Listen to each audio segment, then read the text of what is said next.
So like, how does that make you feel, like knowing that even though not all these people might not know who you are, but it's still trying to like draw attention, like see, hey, what's really going on? Like they could be doing a million other things, but they choosing to like tune into what you got going on. Yeah.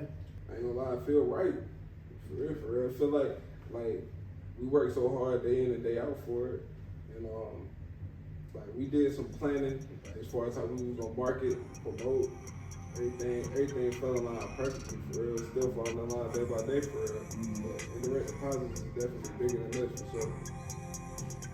Tell me you there for the count. Tell me you will never leave. Girl, I could vouch for my dogs.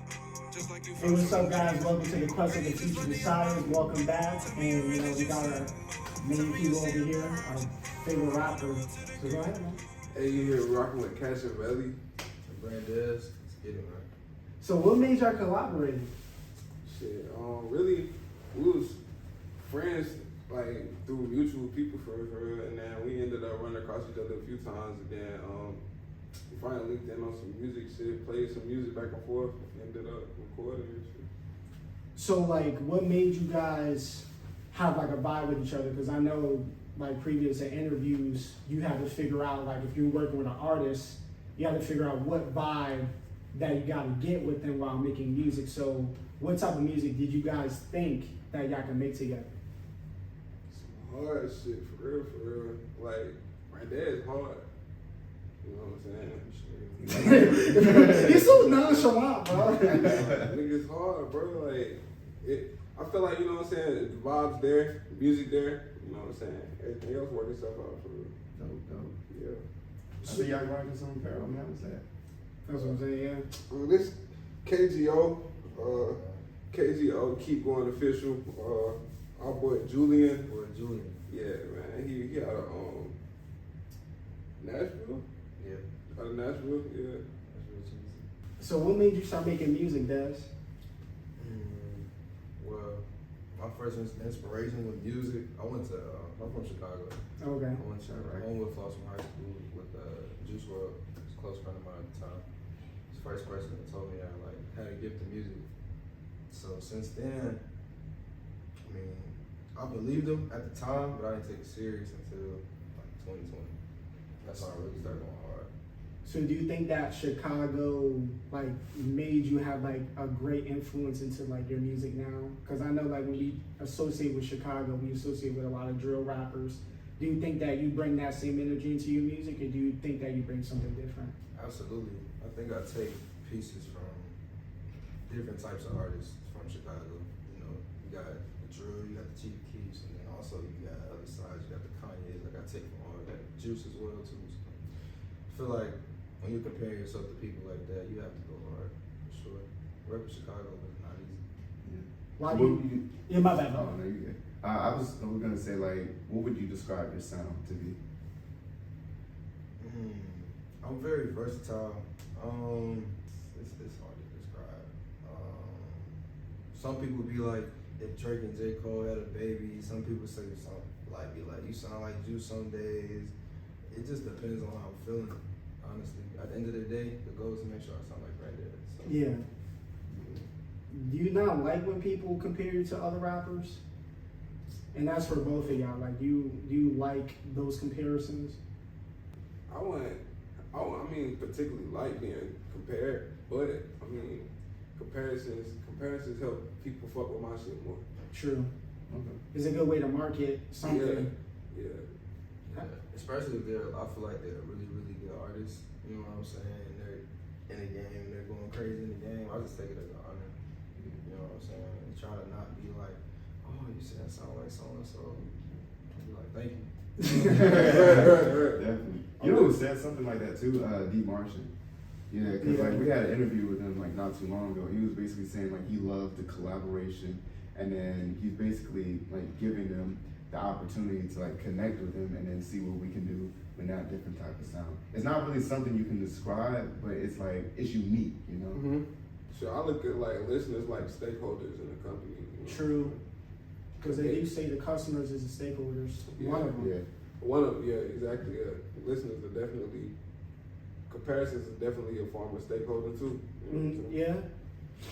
So pretty much like, you know, when I was listening to your music, one of my favorite songs was like Temptations. I like that song. So like, how did that song came about? Why y'all look at each other like that?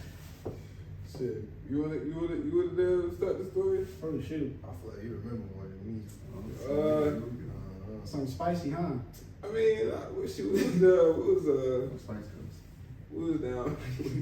We was getting a little faded, like not really like, it was like late night, honestly. It was kind of late, and shit, we was down.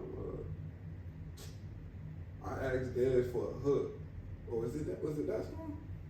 Yeah. We was scrolling through beats. Yeah, we was just playing beats and shit, and I was like, damn, bro, like I want to hear you on the hook. He like, I missed the hook, you know what I'm saying? Like, and then played the beat and shit. Really, the rest was history, bro. Like, He told me I don't remember, but you said I ain't even like the beat. yeah, First for one, it was between two different beats, and then Dad was saying he liked the other beat. I was saying Temptations, what became the Temptation song. I was like, shit, that beat is actually like bothering. You know? Yeah. And then we ended up liking it, like for real. Like, I think it was about mid-song we started fucking with it. Like, yeah, about mid-song, in the middle of his hook, like, I was like, yeah, that shit hard. I'm fucking with that shit, you know what I'm saying? I think the craziest part is like when you see certain artists like just talk about like, you know, artists that we all know and like really just trying to find a vibe with them. And I feel like sometimes you look at some artists and you're like, they don't really fit together. But then you look at others to where like you guys look and it's like, wow, like you guys really match. You know what I mean? So like you guys could be a duo. So like the other thing is that when you guys went to A&T and y'all performed there, y'all did y'all little performance over there. Like did you like how was that experience of performing in front of, you know, in that type of position? That shit was cool. Yeah, all right, that shit. Y'all got kicked out too. Yeah, man. Y'all got kicked out. That's my school, you know what I'm saying? About to walk in there type. Yes, sir. Going to A&T, I don't know. I kind of let my nuts hang at A&T. Oh, wow. Like, you know what I'm saying? Like, I've been here for 4 years. Like, I'm about to leave. Like, I don't even care for real. The goal was to get kicked out, honestly. Said that before we even walked in. I was like, if we get kicked out, that's a good thing. Like, yeah, we just got to get that take. And the footage didn't do it justice, but we actually got like a little round of applause and shit. You know what I'm saying? Really? Yeah. After we like in the process of getting kicked out, like they were applauding us and stuff. It was cool. Yeah, real cool. Was it like a whole bunch of people? Because I saw it was a lot of people just like, going by the day. It's literally the student center. You know what I'm saying? It's like hella people in there. You know what I'm saying? Like, and it was about the middle of the day. That's crazy. So to get a crowd at that time for people to stay is to me, it's important because it's like they got something to do. They got to go to class. True. They was not going to class. They was just lined up on the rail, just looking down. Like, being entertained for real. Yeah. So like, how does that make you feel, like knowing that even though not all these people might not know who you are, but it's still trying to like draw attention, like see, hey, what's really going on? Like they could be doing a million other things, but they choosing to like tune into what you got going on. Yeah. I ain't gonna lie, I feel right. For real. I feel like we worked so hard day in and day out for it, and like we did some planning like, as far as how we was gonna market, promote, everything fell in line perfectly for real. It's still falling in line day by day for real. But Indirect Deposits is definitely bigger than this for sure. So during those times, and like I know I've talked to you about this, but like Des, like do you ever feel at times you're like discouraged with like maybe like someone may have said something to you, or maybe there was a point to where your music wasn't hitting as hard as you thought it was? Do you ever have those times like, damn, maybe this is not for me? man, hell yeah, I just had that feeling like last week. I ain't gonna lie. I feel like you're not doing it right if you don't want to damn near quit all the time. Like That's true. I feel like that's when you know you're doing something right. But I try to never tell myself that this ain't meant for me. I just be like, you're having not so good of a day. Yeah. You're gonna pick this shit up tomorrow. You're gonna make it tomorrow, bro. Just go to sleep or something. Like, call a female or something. Yeah. Call a You female. know what I'm saying? You gotta get back on your shit. Yeah. Like what I was just telling y'all, bro, like, you know what I'm saying? Shit happens, bro. Like, people not gonna like shit, everything. But at the end of the day, bro, we got a goal in mind, a goal we working towards. You know what I'm saying? Can't shit stop it. Yeah. Have any of y'all had like a song that you didn't think was gonna do too much, but it ended up like doing really good? Like, you know when you make an album, right, and you know that one song is not as good as the other song that got put out. Right. We was just talking about that. Like, shoot, for real, the tape was really up for grabs. Like, we had, I was personally fucking with Be For Real. I was liking Be For Real a lot. And then it was Temptations, and I still like, that's one of my personal favorites. But when you ask somebody what songs they like, and then they be like, you know what I'm saying, like, I like this song, they didn't even have the tape. You know what I'm saying? I like that, you know what I'm saying? Because I definitely was just having 1-2 songs that I was like, biased to. For me, I'll say Count, bro. I did not know that Count was gonna go as crazy as it went. Right. I remember hearing the beat though. When we heard the beat, we was both like, Yeah. I don't remember that being one of the ones who was playing back for real, like, you know what I'm saying? Until like we dropped it. Okay. So I guess like when people like and dislike some of your songs, and people give out like they say, I don't really like this song. Like it could be the song that you really fuck with. Mm-hmm. How do you feel when someone doesn't like that song? Because we all want people to like our content or what we bring out. But for those that don't like it, how does that make you feel, and how do you kind of counter that? I welcome it with open arms, for real. Yeah. Like, hey, shit, you listen to it. That's really what I'm more focused on. Yeah, it don't really bother me at all for real when people tell me they don't like the ones, especially the ones that I like, because they kind of always work like that on some weird shit. That's true. yeah. I try to figure out what about it they didn't like, not necessarily to change, but just to collect that data. Like, okay, this is. I always like it when I meet somebody who, like, okay, I send a good song to a bunch of people. They be like, bro, yeah, this is fire. Then you send it to that one person. You're like, nah. Yeah. I'm texting that person back fast, and Right. everybody else that was like, this fire, like, bro, like, what? What is it? Like, Fire. what is it about it that you don't like? Yeah. Like, that's crazy. It don't be no ill will though. It be more like just curiosity for real. That's true. Yeah, because like we literally get the same thing when we ever putting our videos out. Yeah. Like one video might not do as good as the other video, but I mean usually we try to put in the same sauce and make sure that it still does numbers or at least gets awareness regardless. Like I would even say like our most popular video was when we what's my shit? Quentin, yeah. So when we interviewed him and it did numbers, I didn't think it was gonna go that crazy. That shit was surprising, honestly. Yeah. I was like, it was just out of nowhere because he cursed out Ben Shapiro. I don't know if you know what that is. He's a political figure. And I was like, he was like joking around. He was like, yo, we should talk to him. Yeah. And then when we did that, he responded. I'm like, oh shit, okay, shit, put this on. But so like I guess like throughout your music journey, so how long have you been doing music for? I released my first song in 2015. Mm-hmm. Yeah. And how was 8 that? years, bro. Yeah. About 8 years. It was some lover boy shit. Oh shit. But I always think like, you know, everything comes full circle. So I knew like, I just be paying attention to even my own career. Like your first song was something slow. So I know further down the line you're gonna make some more slow shit, get better and come back and look like, man, like, this is the first one I made. You know what I'm saying? Yeah, that was my first single. It's called Choosy. It's on SoundCloud. Y'all go listen to that shit right now. Choosy? Yeah, Choosy. Do you think that it gives you inspiration? Like, let's say that you hit like a plateau, like, or just like a point where you're just not really feeling or getting too much inspiration. You just like look back to your old joints and just think, damn, I came a long way, or you know, I can keep moving. Yeah, I do go back and look like, damn, I don't even sound the same. You could just tell. It really be the confidence. I don't think it was ever like the bars or the skill. It's the confidence, bro. That's how being an artist is just being okay with being yourself. Yeah, And that's the whole battle. For me, you gotta get weird. Like you gotta get weird to get good at it. For That's true. I feel that, yeah. Cause I don't know, man. Cause I've been doing like a podcast stuff for like 3 years, and when I look at my actual like audio, and I kind of look at like when like how you were before, you kind of see how you were doing now. You kind of see like the progression, and also how like you were before. Like I noticed that sometimes, like I know that my vocabulary may be a little bit off, and I'm like, oh shoot, like that sounds weird, or like my voice is not that deep because like it was so long ago, and then. Now you just start to see a little bit of the process and like in the progress that goes to that.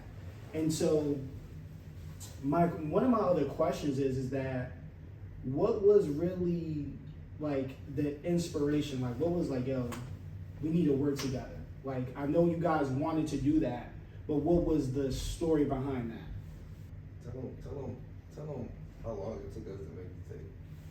Shoot, it took us 3 weeks to Is make that tape. Is that a lot? Nah, it's actually a very short period of time. Like we made it over Christmas break. So, matter of fact, It might have been shorter than that. yeah, because the idea to record was really like a G-Ho week, kind of like we was talking about it, and from about G-Ho to I'd say the second week of December, the tape was done, recorded. Yeah, it was like let's do a song together. We hit play and we didn't hit pause until it was 8 songs done. Like, it's like, We really got more than 8 songs, but 8 songs made Indirect Deposits. You know? Yeah. Like yeah. Oh, okay, got you. Yeah. Man.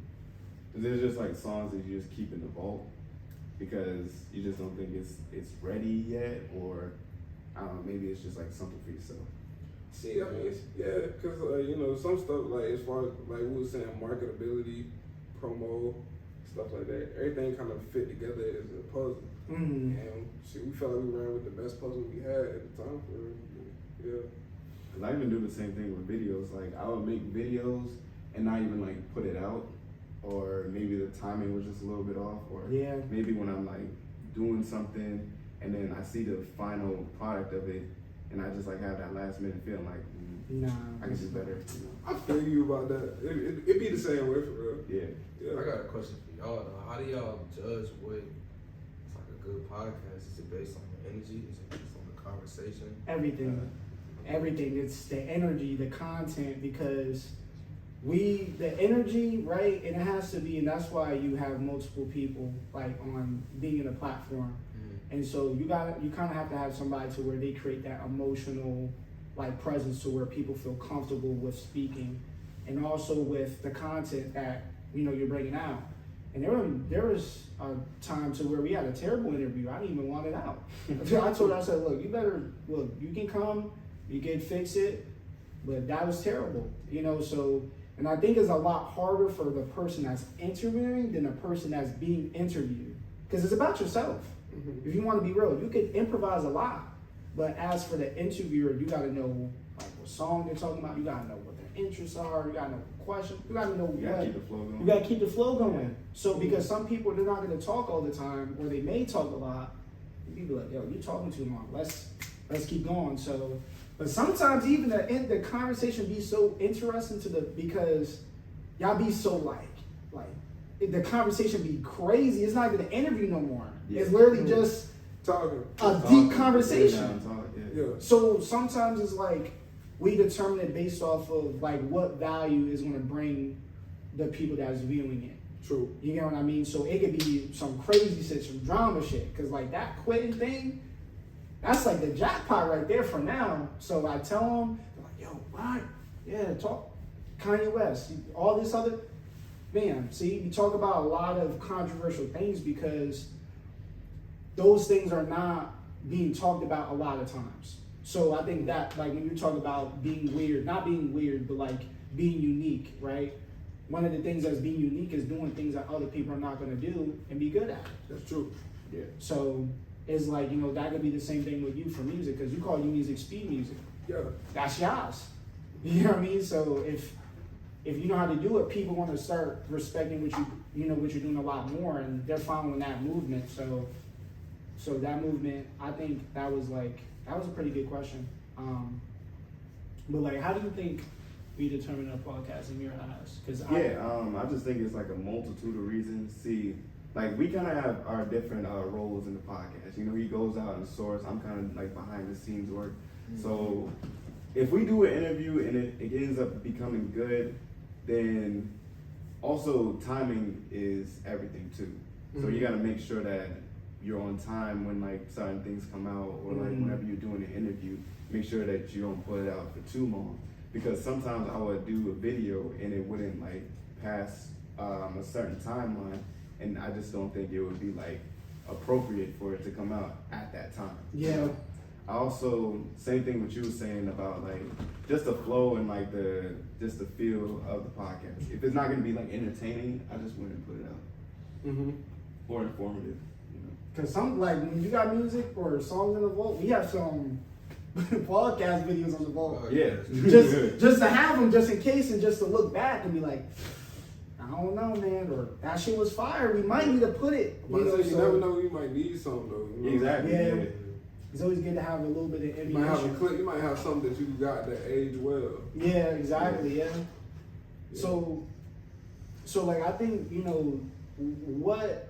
Like, I guess, like, are you interested in, like, doing other interviews? Like, have you been in any other interviews? I did magazine interviews, like article interviews,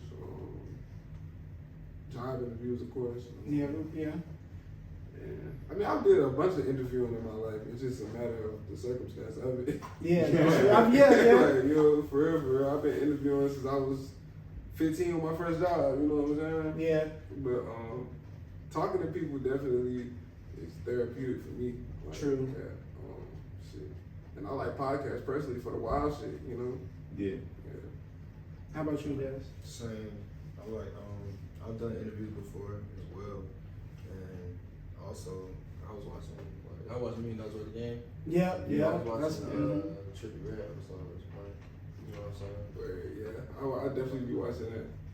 Just to see how like superstars act, you know what I'm saying? Interviews as well, podcasts as well too.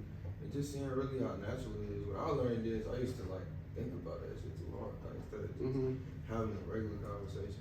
I ain't like my first interview I had with y'all, bro. I was like stiff. Like I was just like, damn, bro. Like, You was alright, man. what did I talk about? We was talking, it was you and Kwame. Yeah. And y'all was talking about, like, just your music and stuff and just the way, like, you're progressing and things like that. And I think that was a really good interview, too. I'm not gonna lie. And then you put us into that shoot. That was fire, too. Yeah, it was cool. Yeah, the music videos, man. Speaking of music videos, got some shit to drop on y'all, man. Some shit coming soon. We shot how many videos for the tape? Probably like 7, right? We got 3 right now. 3 music videos, but we've been doing episodes. Oh, yeah, like we've been doing vlog episodes. We call it the Indirect Vlog. I see those. Yeah. Me too, so man. We got about 8 for the tape. Yeah, about 8, 9. Yeah. So we just trying to be creative with how we marketing the tape and everything, but the engagement crazy. People loving this shit. Like, people definitely loving the tape. So I call it a success. But we definitely got more content coming. Got a few more episodes of Indirect Vlog coming up. Yeah. You gonna be in one of those episodes? Shit, yeah, for sure. Hell You yeah. gotta let us know, man. Yeah. And plus that Speed Fest too. That's there in March too. Hey, Speed Fest 2 coming up in March, baby. Speed Fest Charlotte. So if you got spring break plans, make plans to be at Speed Fest. We got vendors, we got cars, we got bikes, we got artists, poets, all that shit, man. It's going down in Charlotte, March, day coming soon. Okay. You got some more Speed Fest shirts you gonna get? Hell yeah. Shit, me and Brandez working. We got a Speed Fest Know Your Worth collab. Know Your Worth is Brandez's brand. That's KYW, man. Oh shit. Okay. We got KY Dub Speed Fest collab. We actually was wearing that in our in a couple of music videos. Yeah. So about your music videos, like how do you get your inspiration or like your creativity when like you're thinking about doing a music video? Man, watch them shit all night, like all the day before. Yeah. I'm always constantly watching these videos. Like, it's been an infatuation of mine since I was a kid for real. But personally, Spike Lee's my inspiration. Oh, snap. Yeah, like I used to love Spike Lee's camera angles and how he like kind of like is very intimate with whatever he's getting a shot of and kind of incorporating that with music videos. But I like old timey shit. You see my stuff, you know what I'm saying? I got, even if the color grade looking old, or I like VHS content, stuff like that. Vintage, rock star, whatever, you know. Oh Yes, sir. shit. And also, might be, you know, this is kind of like my last question, but what would you tell artists that are like going up there and that are like trying to become, you know, famous like a lot of the celebrities that, you know, we all listen to? But what advice can you give them? If you don't believe in yourself, don't even try this shit. That's all I'm saying. And if you Try to worried, believe in yourself. if you worried about what anybody say, if you worried about who don't like, and if you worried about the clout, you in it for the wrong thing. Cause you know what I'm saying, you might be in the game 10 years before you even see an ounce of all the That's pounds true, you man. put in that shit. You know what I'm saying? So I say what Dad was saying, man. If you ain't serious, don't even step. Like, it's not worth it. Be yourself, stay true to that shit, stick to your goal, and grind that shit out. Know your worth. KYB. Know your worth, damn right. Yeah. You got anything to say, KJ? No, we straight. I think that was pretty cool. Okay, thank you guys for listening. Once again, this is QFM Podcast. Please follow us on Instagram. Please subscribe on YouTube. Thank you very much, guys. Hey, thanks for having us. Indirect Deposits is out now. You can stream it everywhere. Just type in hashtag Indirect Deposits. Type in hashtag Brandez, hashtag Kashaveli. We out here. QFM.